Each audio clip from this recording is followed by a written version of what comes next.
guys, welcome back to my channel. This is Megan Teacher Pauline, and today let's talk about women, a sectoral situationer.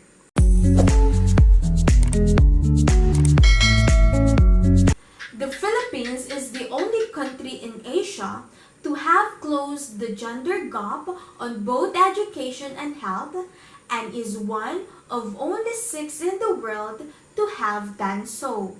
The Philippines is the only country in the world where women have parity to men in senior management roles. However, despite the remarkable achievements, thousands of Filipino women suffer from sex and other gender-related abuses. Situation of women or gender in education. Female students in the Philippines fare very well in the area of education. Relative to male students, females have a higher participation rate in the elementary and secondary levels. Moreover, female students have a better cohort survival rate in elementary and secondary levels. This is because the dropout rate for males is higher than that of the female students. The female students' completion rate is also higher than that of the male students in both levels.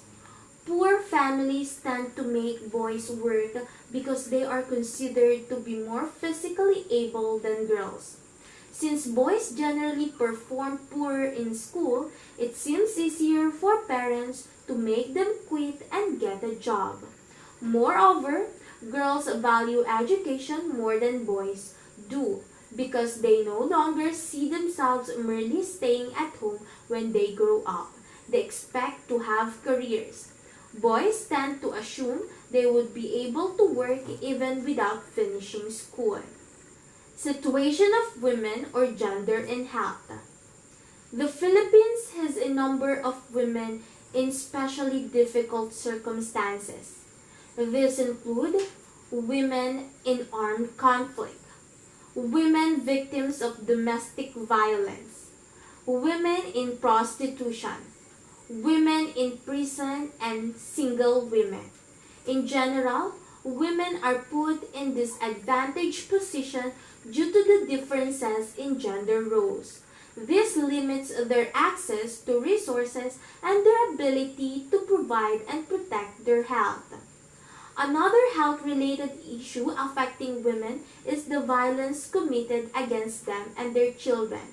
Violence against women and their children is an act or a series of acts committed by any person against his wife, former wife, a woman with whom he has or had a sexual dating relationship, or with whom he has a child, or against the woman's child.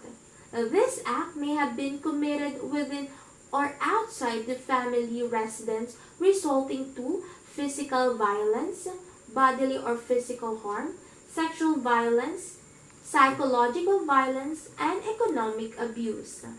The Department of Health has identified the following factors that lead to poor health among Filipino women: low social status of women, reproductive risk, inadequate gender-responsive services and facilities for women, environmental hazards and contaminants, and increased participation of women in the workforce, reproductive health risks at work, especially during pregnancy and lactation.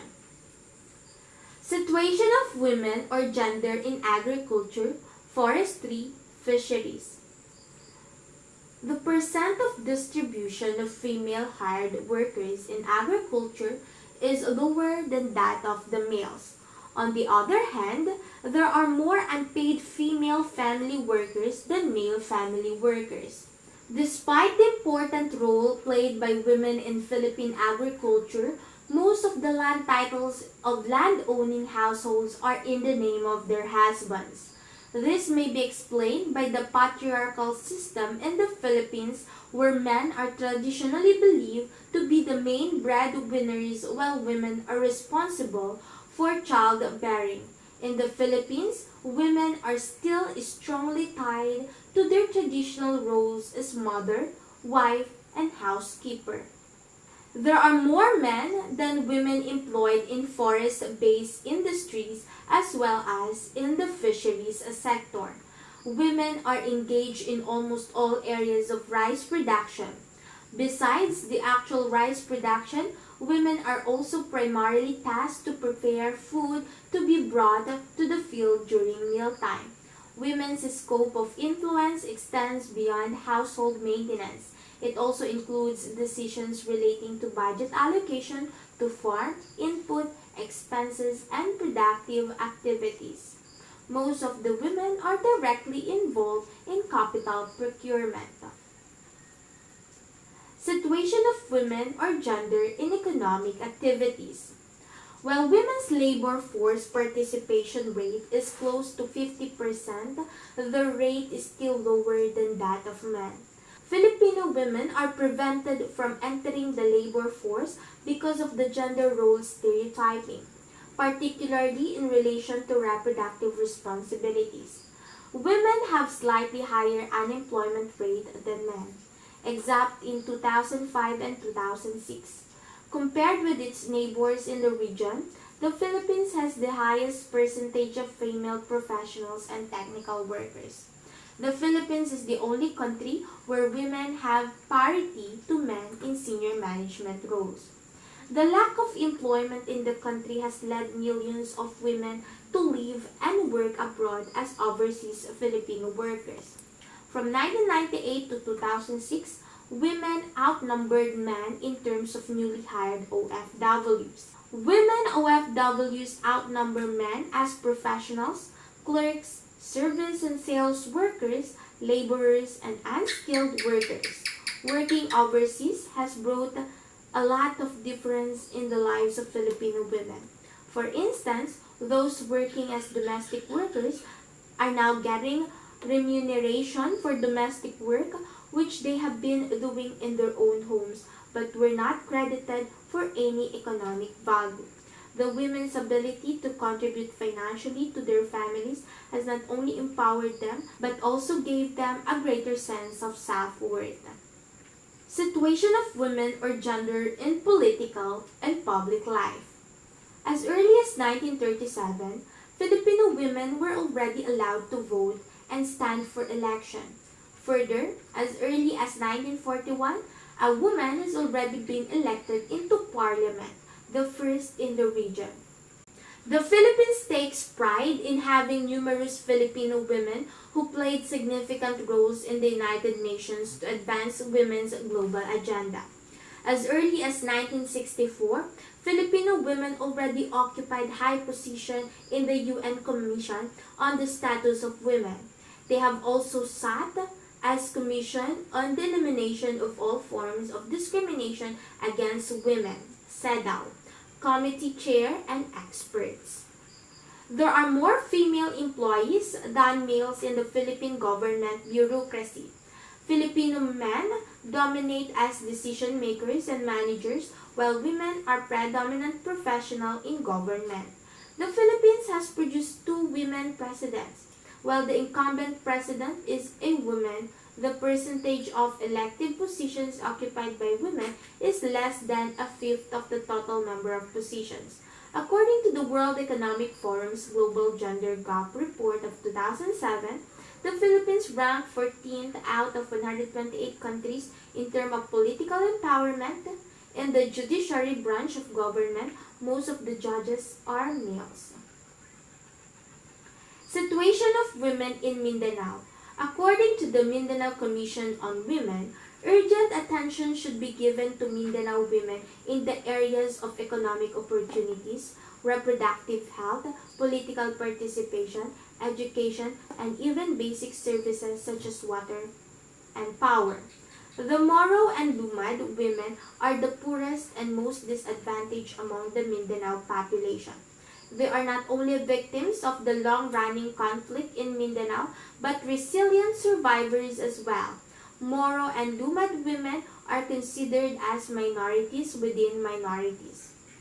According to the Mindanao Commission of Women, bride abduction, forced marriage, and payment of bride price still persist as part of the culturally sanctioned practices in Mindanao.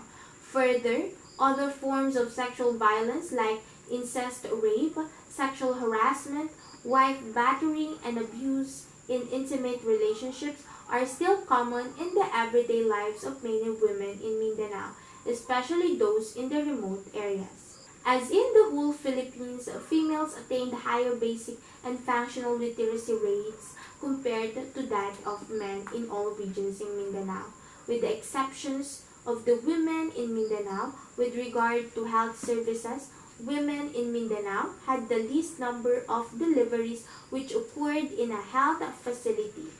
Consequently, they had the least number of deliveries assisted by a trained health professional. It may be noted that on the average, Mindanao has the least number of government health practitioners serving the population. Although the Philippines still has rooms for improvement in addressing issues concerning women, it is by far a great place to become a woman. One of the best things that your country could probably give to you is the chance to aspire and create your own future without unfair limits. The Philippines could set an example to its Asian neighbors on how to move on from traditional mindsets and accept that everyone deserves equal opportunities and treatment regardless of appearance, size, color, age, and gender. Thank you for listening. For more related videos about this topic, don't forget to subscribe to my channel. Bye!